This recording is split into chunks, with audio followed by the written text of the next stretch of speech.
Say hello to the All-Flow A200, the most energy-efficient 2-inch air-operated diaphragm pump in the world.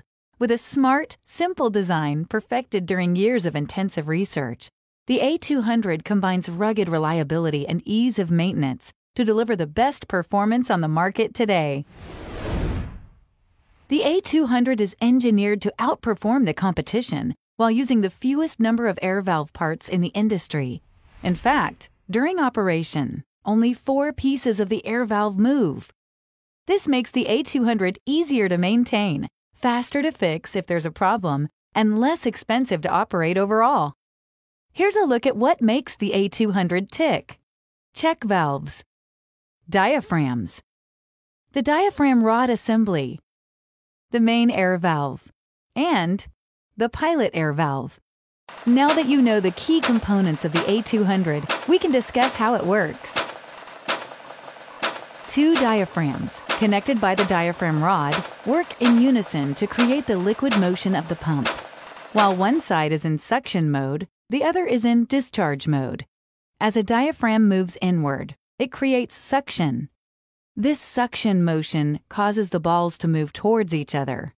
As this happens, the top valve closes and the bottom valve opens. This allows liquid to enter the chamber through the bottom port. As a diaphragm moves outward, the discharge motion causes the balls to move away from each other. As this happens, the top valve opens and the bottom valve closes. This allows liquid to exit the chambers and discharge through the top port. This process constantly alternates between the 2 chambers to create a continuous cycle. The pump diaphragms are driven by pressurized air that is directed left and right by the movement of the main air valve. Here's how it works. When air pressure is applied to the pump, the main air valve moves up and down. When the main air valve is in the down position, air pressure is diverted to the right diaphragm. At the same time, exhaust air from the left diaphragm passes through the shuttle and shuttle plate and exits the rear of the pump.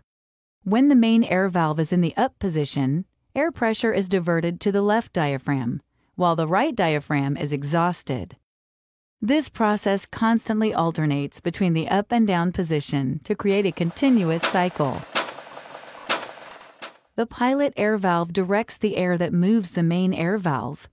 It is constructed of 5 separate chambers and a central rod that moves side to side due to the diaphragm pressurizations. The pilot and main air valves work together to drive the pump. The pilot air valve has 2 logical states, which we will call left and right. Pressurized air enters chamber 3 in the middle of the pilot valve sleeve. Chamber 3 is always under pressure. When the pilot air valve travels far enough to the right, chambers 3 and 4 are connected. This allows the pressurized air from chamber 3 to pass through and exit chamber 4, which moves the main air valve upward. This causes the left diaphragm to pressurize and the pilot valve to begin moving left. When the pilot air valve travels far enough to the left, chamber 3 connects to chamber 2 and the air moves the main air valve downward.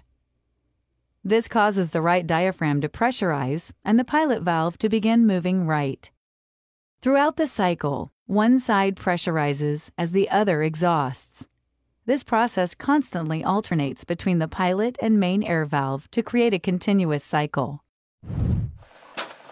The simple, straightforward design of the All-Flow A200 allows the air and liquid ends to work together reliably to transfer your process fluid in the most efficient manner possible.